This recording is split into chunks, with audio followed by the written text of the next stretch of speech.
Sunday sa ating lahat. Amen. So, maiksi lang itong i-share ko sa inyo. Kaya huwag kayong mag-alala. Alam ko. So, bago tayo mag-proceed sa ating babahagi, balikan natin yung itinuro ni Pastor nung last Sunday dahil connected ito. Yung sa introduction. Ano ulit yung title ng itinuro ni Pastor last Sunday? Valuing Valuing our value. Valuing our value. Value our Value self. self. Because we are precious in the Eyes of God. So, Yes. ang kukunin ko dito yung introduction. Ano ulit yung introduction? Yung first Genesis chapter 1 verse 27. It was in the beginning. Diyan mo. Genesis 1:1. Ulitin natin, basahin. Sabi niya sa Genesis chapter 1 verse 27. So God created The water that mankind in cleanses. His own image. In the image of God, He created them. Male and female, He created them. So, maliwanag sa atin na this is not a physical creation. Hindi natin kawangi, so hindi natin kamukha, pareho ng ilong, kakulay, di po ba? So, ang sinabi ni Pastor, we are God's, representation. So, yung iba, ang ginagamit nila is ambassador. We are the ambassador of Yes, God. yes. We are the ambassador of Christ. So, if we are God's representation, kung inire-represent natin ang Diyos, dapat kilala natin yung inire-represent natin. Di po ba? Amen. So, do we know God? Amen. So, who is God? The creator of everything. Yes, God is our creator. Yes. Savior. God is our Savior. Lord. What else? Lord. God is our Lord. God is our God is finisher. my everything. God is our everything. So, since God is Spirit, in John 4:24, God is Spirit, di natin nakikita, di Oh, ba? my spirit. So ano pa? God is Spirit, God is the Word. In John chapter 1, The word is 1. God. In the beginning was the Word, and the Word was with God. God, and the Word was God. So God. that is God is the Word, God is holy. Yes. Ano pa? Mababasa natin ito sa 1 Peter 1:15 to 16. God is love. Yes. Saan yun? Sa God is love. Sa John John. 16. For God so loved the world that He Guys, gave. God is Sa first John, God's sa first John we love. 4:8, Yes. 1 John 4:16. So God is love, God is righteous, God is faithful. Mababasa natin to sa Psalm 145 verse 17. Ano pa? Yung sa fruit of the Holy Spirit, fruit of the Spirit. Sa Galatians Ephesians yun. 5:23, di ba? Ano yung mga fruit of Galatians. the Holy Spirit? Galatians Galatians 5:22, Kinds. 23. Love, Love, Joy. kindness, joy, Peace. peace, Perseverance. kindness, yes, goodness, ano pa? Gentleness. Faithfulness, gentleness, Self-control. self-control. yes. So ang tanong, ang lahat ng ito na nabanggit natin, nakikita na ba sa atin? Kasi inire-represent natin ang Diyos eh. So, kung we are God's representation, ambassador tayo ng Diyos, dapat taglay natin ito. Amen. No? So, pero ang problema nga sa atin, no, not only sa time na ito na nagkakagulo, sa meta, sa meta lang naman ang magulo. No? Oo nga, sa meta. Kahit sa in a few years or ano pa, di ba? Maraming mga Kristiyano na fall out. Yes. Fall away. Mhm. Lalo na yung mga galing sa Catholic o sa ibang mga churches. Bakit? So, hindi nila nakikita. Sabi natin, we represent God. Pero ang nakikita nila, taliwas. No? Mhm. Yun ang problema. Lalong-lalo na kung ang mga nagpapayag ng salita ng Diyos, o sabihin natin, mga nagpapagamit, mga leaders, mga workers, ang katwiran kasi natin, look unto Jesus. Hindi yung mga ginagawa ng mga leaders o mga workers. Pero alam natin that we represent God. We are the ambassador of God. So paano natin gagawin yun? Na look unto Jesus, tayo nga ang representante. So, para hindi tayo, kasi katwiran ko din yun, no? Ginajustify ko ang sarili ko. Pero if we really representing God, dapat tayo. Kasi tayo ang tinitignan, hindi represent nga natin eh. Mhm. So ito yung problema sa atin. Yung hindi niya justify natin lagi that look unto Jesus, look unto God. But we represent God. Pero wala sa atin ito. Ito yung problema. So bakit sa halip na we are growing in numbers, we are decreasing. Yung iba, nadi-discourage sila, aminin natin, dahil isa ako. Yes. Isa ko yun. No? Kung bakit ako wala sa I choose na mag-ano sa labas kasi how many times na na-discourage ako sa loob. No? Hindi sa mga members, but because of the leaders, yung mga kasama ko. Dahil ito nga, yung sinasabi, if you don't want to fall away, look unto Jesus. Iyon ang lagi nating sinasabi. Yes. Pero we represent Jesus. We represent God. So dapat tayo sa atin makita yung binabanggit natin, lalo-lalo yung memoryado natin, yung Galatians 5:22-23, the fruit of the Spirit. Mhm. No? Yung sinasabi natin, God is love, God is holy, God is righteous. Pero yung baka baligtaran eh. Sinasabi natin God is love, tayo meron tayong kagalit, meron ng away sa atin, o meron na kagawa ng masama sa atin. Ang bukang sabi natin, pinapatawad ko. Yes, pinapatawad ko. Pero ayaw kong makita habang nabubuhay ako. So, nasaan yung love doon? No? We are saying we forgive, we love God, pero ayaw nating makita ang pagmumukha. Ayaw mong makita yung Facebook niya, kaya nga naka-block. Yeah. I-block mo. Dahil pati post niya ayaw mong makita. So, asan yun? No? Sabi na, yung sinabi natin, self-control. No? Kindness, gentleness. Pero tayo ang mahilig makipagbardagulan. Amen. Bida. Yes. Nakikipag-away tayo. Yes. Ang katwiran natin, ang tinitignan ng Diyos yung puso natin. Hindi ba natin, nakalimutan natin na our heart is the field, no? Kung saan itinatanim yung binhi na ating tinatanggap, no? So, ito tandaan natin mga kapatid. The heart is the field. So, the word of God is the seed. O, tandaan natin, there are two seeds planted in the Christianity. God's seed, the truth, and Satan's seed, the lies. Mixed teaching. So, kung ano yung itinatanim natin dito sa field, sa heart natin, yun yung, ano mo maging bunga? Yan ang So, lumalabas. kung iplinant mo ay good seed, oo. So, di ba sabi natin, magtanim ka ng mangga, magbubunga ba yun ng santol? Mangga pa rin. So, same sa spiritual. Kung ang salita ng Diyos ang katotohanan, ang siyang nitatakang the good seed, it's the word of God, ang bunga magiging good. So, huwag na natin i-justify ang ating sarili. Na, we are not perfect? Yes, we're not perfect. Pero dapat, hindi yun ang lagi. No? Nakokontrol kasi nga nandun yung lagi natin inaano yung fruit of the Spirit. Isa yung fruit. Amen. Huwag tayong mamili ng isa. Dahil, Pag wala yun. isa nga eh. Pag wala yung isa, wala lahat. Kasi isang bunga fruit, wala hindi plural. No? Singular. Singular lang, fruit, isa. So, kasama yun. So, dapat yun yung makita sa atin. So, yung isi-share ko ngayon, continuation.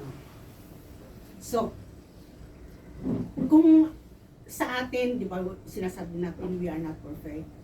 Transformation is not one day. Yes. Dapat nakikita yun araw-araw. So, anong gagawin natin?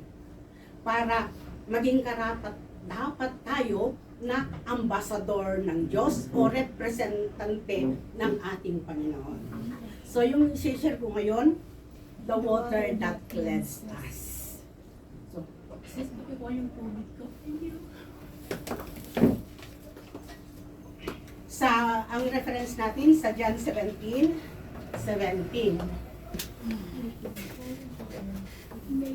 Make them holy By your truth. Teach them your word which is truth. So, yung sa ibang translation sa NIV, purify them by your truth.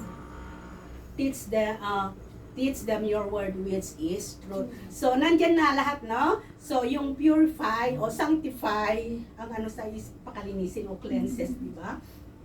By your truth. So, ang katotohanan. May, ano yung opposite ng truth? Lies. Lies. So, kaya nga na-specify dyan na truth lang, katotohanan. Kasi meron lies. So, Yes. there is truth, there is lies. So, in the eyes of God, ano ba yung lies? Yung hindi yung worldly, no, na halimbawa nakita nila dito yung ano, yung nagulam ka ng malunggay. Eh may na dahon doon. Eh sinabi mo, anong sinabi? Nagulam ka ng malunggay kasi nakita niya ebidensya eh. Eh sabihin mo hindi, nagulam ako ng kalabasa, eh nandyan na yung ano, hindi yun yung sinasabi na lies in the eyes of God, no? Sa lies in the eyes of God, adding and subtracting the word of God. No? Sa Revelation 22:18-19, sabi niya, huwag kang magdagdag at huwag Yes. magbawas ng salita ng Diyos. Ginagamit mo nga ang scripture, dinadagdagan mo naman, binabawasan. Kaya nga sabi niya, truth lang, ang katotohanan, pure. So para maunawaan natin kung ano yung spiritual water, unahin muna natin yung yung characteristic ng physical water. So ano ba yung characteristic ng physical water? So source of life, di ba? Ang tubig, source of life. Lahat. Kung hindi tayo iinom ng tubig, mabubuhay ba tayo? No. Ganun din yung mga halaman, mga pananim, mga hayop, lahat. No? Yes, all living things. Without water, we cannot survive or we cannot live. So source of life. So dapat pure, no? Malinis, walang halong chemical, walang kahit konti lang. 'Di ba? Kapag hinaluan mo ng kaunting anong mangyayari? Nakikita. Unti-unti mamamatay, no? Hindi ka naman mamamatay kaagad, maging sa mga hayop, maging sa mga halaman, diligan mo ng marumi. Anong mangyayari? 'Di ba? Unti-unti rin malalanta. Mamamatay. So, it is useful for making things clean. Pag marumi tayo, ginagamit natin ang tubig, no? Pinanlalaban natin, pinanlilinis. So, it is useful for making things to clean. Ito yung physical na water. So, tingnan natin yung what is the spiritual water in Yes, the dyan. Bible. Basahin natin. Ayan. Nakalimutan kong inilagay dyan sa Deuteronomy 32:2. Basahin natin sa Deuteronomy 32:2, yung spiritual Kung by water. 20 yun. Meron din So, sa dyan na yan. Nandyan na. Sabi niya dito, let my teaching fall like rain, and my words descend like dew, like showers on new grass, like abundant rain on tender plants. So, sinong nagsasalita dito? Let my teaching fall like rain. Jesus. So, ang salita ko, let Mhm. my teaching. So, let my teaching. So, yung salita ng Diyos, fall like rain. So, yung rain, ano yung rain? Di ba water? Yes. Yung dew, di ba water din? Yes. So, saan nagmula? Sa rain. Sa langit, sa taas. So, ito yung the word is the spiritual water, no? Ang salita ng Diyos, salita ni Jesus, ang spiritual water na maglilinis sa atin. Ang salita ng Diyos, pero may specific truth only. Walang halo, walang bawas, walang dagdag. So, pure nga. Clean. So, yun yung truth. The word of God is truth. So, pure and clean. Wineng, ulitin Amen. natin, walang dagdag, Walang bawas. So, paano tayo malilinisan? So, sa natin, punta tayo para maintindihan natin na ang physical na water, hindi yun ang maglilinis sa atin in our era, in our time. So let us go back in the history in the Old Testament. In the book of Exodus 25:8-9, Exodus 38:8, God commanded Jesus to build a tabernacle. Ang Diyos commanded Moses. Sinong nagbasa dito ng book of Exodus? No? Yes, makita natin dito. Ang Diyos, God commanded Moses to make the tabernacle. So lahat, kung ano yung parang Detalye doon. yung dinitalye lahat, maging yung ilalagay sa Yes. sa tent of meeting, sa tabernacle, yung sa holy place, sa most holy place, lahat. Lahat. In every single na ilalagay doon, Something detalyado. truth. So sinunod ni Moses. Yes. Sinunod, walang sobra, walang kulang. Yes. Nasunod lahat yung sinabi ng Diyos. So, sa tabernacle, di ba, sa tent of meeting, before sa holy place and most holy place, di ba, meron water of basin doon? Mhm. Meron basin doon na ginagamit ng yung papasok yung hari. In their time, ang hari lamang ang pwedeng. So ang purpose nitong tabernacle dito is dito Holy. makikipagtagpo ang Diyos. But in their time, only the priest can meet God. Yes. Pero bago pumasok yung priest, maghugas muna sa basin doon, no? Before the holy place and the most holy place. Yes. So, that is their time. Wala pa si Jesus. Yes. Hindi ba Ginagawa ng mga dumating si Muslim. Jesus, Yes. no? But this, their washing na ginagamit, ginagawa noon, gagawin pa rin ba natin ngayon? No. Bakit? Because of Kasi Jesus nasave na Christ. tayo ni Jesus. Yes, tinubos na, ginawa na ni Ginawa. Kristo once and for all. Yes. No? Yung ginagawa nila noon is just a copy and shadow. Sabi nga niya sa sa Hebrew 8:5, na Hebrew 9:9-10 is just an illustration for the present, no? Ito ay copy and shadow. Yung ginagawa nila na ceremonial washing, hindi makakapaglinis sa kanilang, no? Sa kanilang kasalanan o sa kanilang impurities. So, alam na natin na copy and shadow. So, pero meron pa rin nag-ano ngayon, meron pa rin mga denomination Meron. No? Mga Muslim nga. na Naghuhugas. sinasabi nila na masave ka lang kung lumlub ka sa tubig. Kasi maglilinis daw yun sa kasalanan. Pero it's just a Mga copy Muslim, and yeah, shadow. mga Muslim. No? Bago Kasi sila magsamba. ginawa na ni Kristo eh. Yes. So, sa atin ngayon, ano na ngayon ang maglilinis, patuloy na maglilinis sa atin? Sapat ba yung paniwalaan o i-confess ng ating bibig na, No. Lord Jesus, I believe what you have done at the cross No. 2,000 years ago. Yes, you died for me, you redeemed me. Your blood that was shed at the cross cleanse me, purify me. Ganun lang? No. With Yes, hindi sapat. with repentance. It's not enough. Yes. Pero Sinabi mo lang yung kasalanan pero mo. ako kasi noon, yun ang lagi kong naririnig, what I know is enough. Yes. No? I Before. believe is enough. No? Without kahit hindi na ako pupunta sa church, hindi na ako makikinig ko, magbasa man ako ng scripture, okay lang, basta ano lang yun. Parang ginagawa mo lang na Masabi lang. no? Masabi lang na nasa. Oo, masabi lang na nagbasa ka. Kasi ang alam natin, nalulugod na ang Diyos kasi inopen mo yung salita niya. No? So, pati yung confession natin ng ating sin, you always confess, Lord, thank you for the forgiveness of my sin. Forgive me for my sins. It's not- Ang kala natin sapat na yon. Yes, before. No? So, hindi pala sapat. Oo, hindi natin sinasabi na mali, but it is not enough. Yes. So, it is not enough. So, punta tayo dito sa John 15, Alam ko yan. John 15:3. Si Jesus ang nagsasalita dyan. Yes. You are already clean because of the word I have Spoken to you. to you. So, paano tayo ma-purify o ma-sanctify? Sa pamamagitan ng salita ni Lord, ng Diyos. Yes. No? Pero paano? Basahin natin sa pakikinig lang ba? Ay sapat na?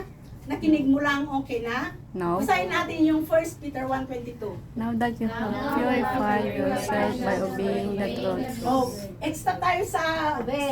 obeying the truth Truth. that So you that- have sincere love for. So, now that you have purified yourselves by obeying. So, to be sanctified, to be cleansed, to be pure, to be purified, it's not just by hearing the word. Yes. Walang saysay, yung nagbabasa ka lang, nakikinig ka lagi-lagi, without Obeying. Pagsunod. pagsunod. Yes. So, it goes together. Yes. Hearing the word, obeying the word. So, maliwanag, Kung isa sa lang. pagsunod natin ng katotohanan ng salita ng Diyos, tayo ay nasasanctify. Tayo ay nalilinisan. Tayo ay nalalabhan. Amen. So, maliwanag na Amen. kung gusto natin maging representante ng ating Panginoon, anong gagawin natin? Obey. Mag-obey. Sumunod. No? Kasi simple lang naman kung nandun magpapasakop tayo. Pati yung ano, Hirap forgiveness, yan. hindi na gawin, no? Oo. Sometimes. Sometimes. Depende sa kasalanan. Oo, ang Depende hirap, sa pero, susundin. pero sa sitwasyon.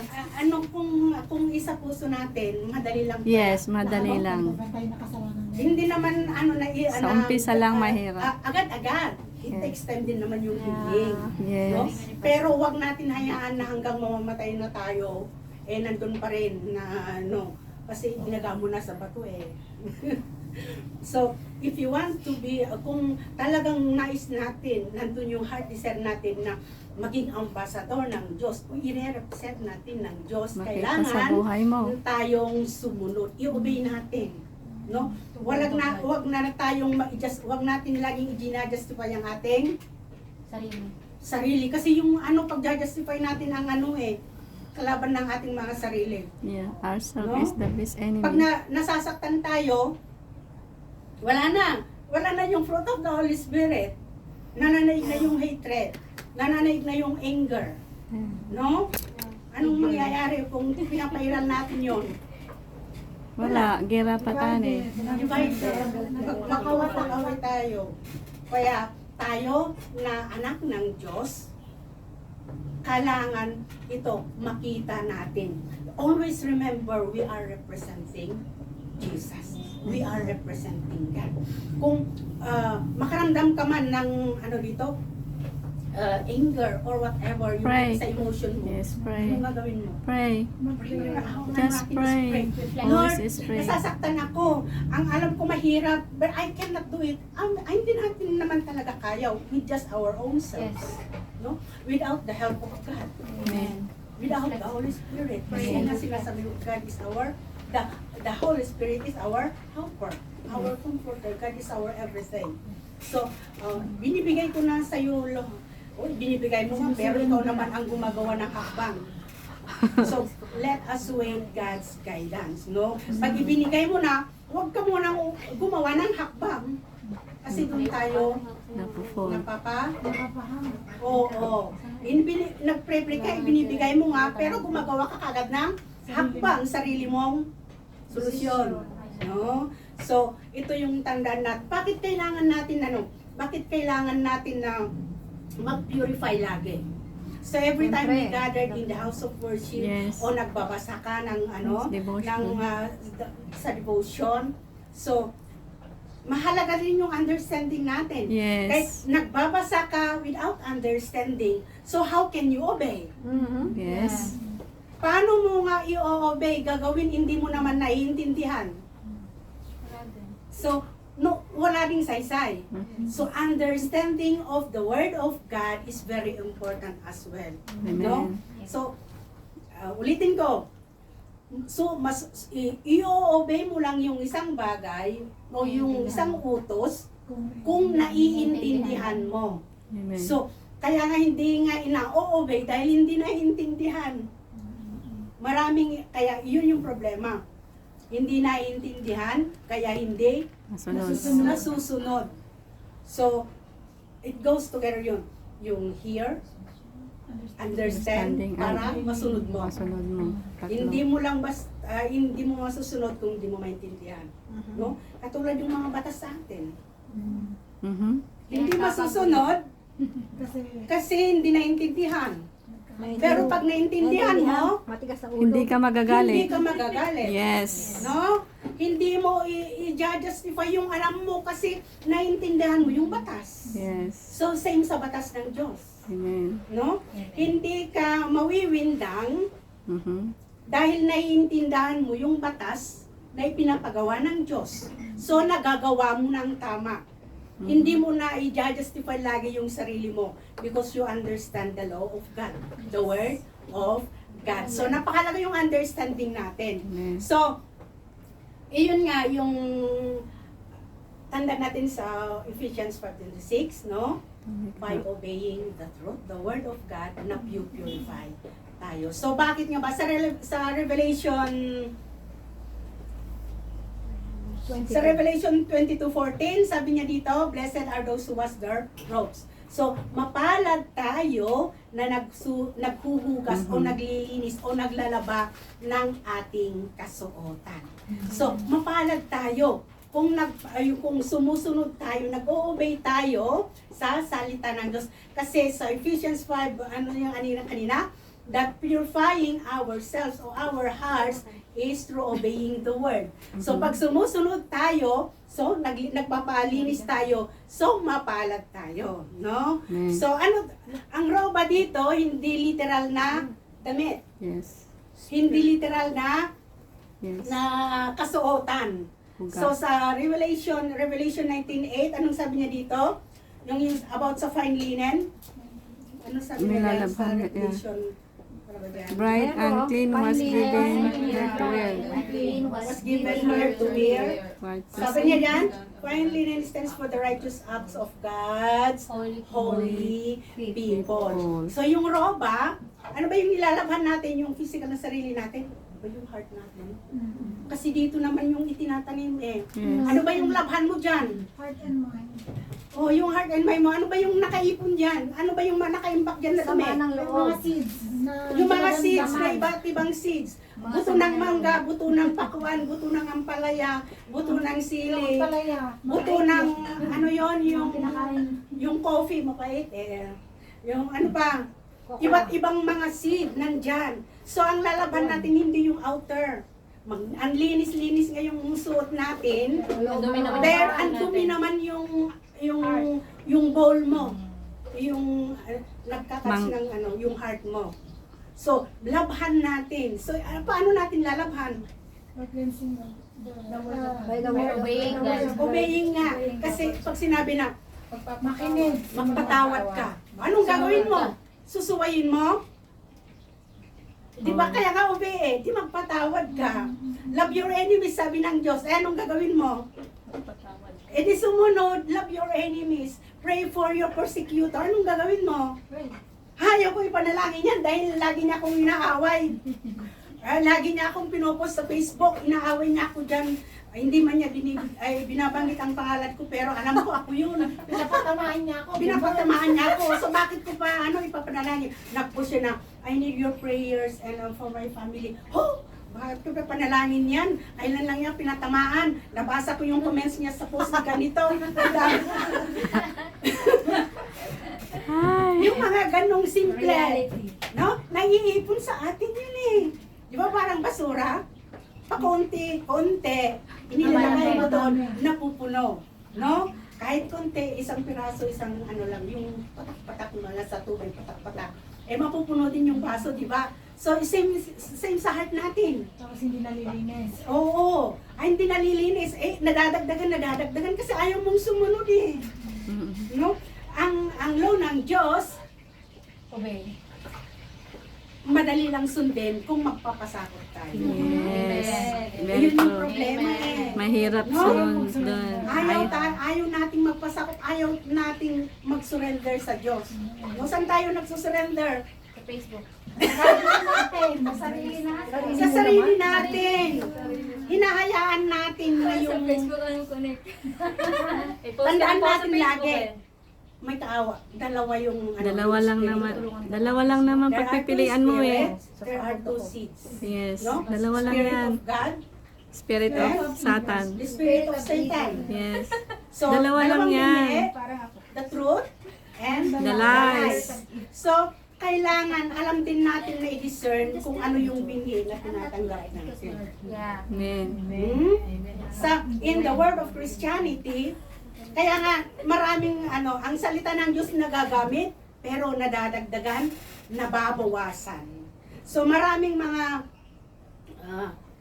na ano ba kayo na I'm not against speaking in tongues because I speak in tongues, no? Pero yung ibang mga denomination sinasabi nila, one proof that you were saved o saved ka, ligtas ka, ay kung nag-speak in tongues ka. Kaya nga yung nagtatanong sa pinadisciple ko, sabi na, paano sinasabi yung ganitong church na ang proof ng ligtas daw is nag-speaking in tongues. So, meaning po, Pastora, lahat sila nag-speak ng O pinipilit yung yung leader. Ay, hindi yung gift of Holy Spirit. Oo, kaya nga, Speaking of tongue is kaya nga, alam mo, language. kasi yun, ano yun, False, ano, dagdag, dinagdagan. Yes. Eh, ang liwanag yung sinabi ni Jesus. Sabi na No? ni Paul eh. Siya ang daan, The way and He the is light the and way, the the day. truth, and The the light. light. Siya lamang ang katotohanan, siya ang daan, ang liwanag. So, hindi yung kung hindi ka kaya nag-aalala sila, hindi ako nag-speak in tongues, so ibig sabihin hindi ako na-save. No? So, huwag kayong mag-alala, huwag niyong paniwalaan. So, Ano yung speaking tongue? yung Sasalita ko. Yung narinig ko si Pastor, narinig ko si Pastor, nag-pray. Siyandara pa siyandara kiya harabalaya sondog. Si Pastor, Bel. No? Pastora Bel, si Pastora Ana Merly. Pag nagpipray, Si Pastor nagkagano. din. Pero, dinagdagan nila yun. Speaking So, tongues nagbabawas is a yun. So, hindi language. yun yung truth. So, hindi pure. Gift of Holy So, kaya Spirit. nga, so, yung iba naman is about sa tithes, no, and offering, no? Yung, yes, ang daming, dito, But ang in daming supporting verses, bakit kailangan tayong magbigay para sa Lord, no? Yes, lang alam natin, hindi para sa Diyos, kasi hindi naman niya kailangan, pero para sa gawain ng Diyos. Yes. As our Thanksgiving, pasasalamat natin sa Diyos, tulong natin para mapalawak ang gawain ng Diyos. Pero huwag nating dagdagan na kung hindi ka magbigay, you will not be blessed, maka-curse ka. O masisip ka nga, pero pagdating mo sa langit, yung bahay mo, yung wala yung poste, walang bintana, At least nasa langit.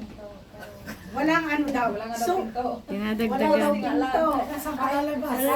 Kahit nasa Kaya nga maraming mga maalis na lang, babalik na lang sila sa Kasi laging natatakot sila, Kasi sabi na, you will be cursed, you will not be blessed. So may condition ang Diyos when it comes to salvation, when it comes to ganon. Low ng tithes lang. Gawa ng tao, so kaya nga dagdag bawas eh. Kaya nga paano tayo, yung nahiya pa ako pag may new invite tapos yung inilagay na mag-exhort about tithing, ganun. Sabi na, you are sinning to God. Magnanakaw ka. Hala, Diyos ko, sabi ng yung mga katabi ko, ano ba yun, yung in-invite nila ako pumunta sa kabilang church, ganun na ang sinasabi, pumunta ako dito, ganito na naman ang pumunta na ako sa Katoliko. So, maraming mga verses na ayon sa Bible ang pwede natin i-share. Yes. No? That encourage them to give to help para ma-expand yung kaharian ng Diyos. Kasi without money, we cannot evangelize. Yes. So, kailangan din. Lalo na dito, yung marami pang iba-iba, no? Pero huwag nating dagdagan. No? Kasi salit na nakaka-encourage tayo, nadi-discourage, natatakot sila, kaya dito, ganun, doon, ganun, ganun. Tapos huwag natin silang gipitin. Nasa sa likod ni Roda. Kasi, Kusang loob ng ito kaya nga ibibigay, kaya nga generosity nga, ibibigay mo, kusang loob, huwag natin silang gipitin. Sa Katoliko may monthly dues. hindi po po. Kasi ang difference sa Christian sa Katoliko kasi sinasabi na yung focus na. Sa taas, binibigyan sila ng Allowance. At marami din tumutulong sa kanila. Allowance. No? Marami tumutulong sa kanila. Kaya hindi sila nagigipit. No? Pero kailangan man natin, yung nangangailangan man tayo, pero wag nating gawin na panggipit. No? Dahil sa halip na may kayat natin sila, madagdagan tayo, lalo silang lalayo. Bakit? Sabi nila, magnanakaw daw ako dahil nila ako magbibigay. Kaya daw nagkakasakit ang pamilya ko. Kaya daw na-accident yung ganito na curse. Dahil hindi ako nagbibigay, hindi pinoprotektahan ng Diyos ang pamilya ko. So, para hindi ka makarinig ng gano'n, hindi ka laging nag-worries, umalis ka na lang, di ba? So, ganun yung cases natin na ano. Ay, magandang way. Oo. Kaya, lagi na sinasabi, you are sinning to God, you are sinners, sinalamin. Para hindi sila makonsensya na, wala silang laging narinig, alis na lang sila, di ba? So, ganun. Kaya, sa pag-share natin when it comes to exhortation, when it comes to giving, maraming dito.